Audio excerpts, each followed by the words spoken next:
kambing buat penyembelihan. Untuk pagi ni raya ketiga, kita bos ekor lembu utama. Lembu besar lah. Dia ada lagi 3 ekor ni. 3 ekor. Inilah peserta-peserta.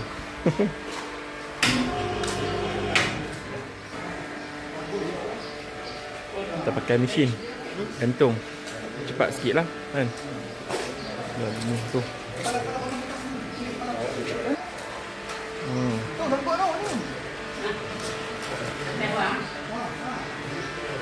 Itu dah. InsyaAllah lagi saya akan update video full dekat YouTube. Okay.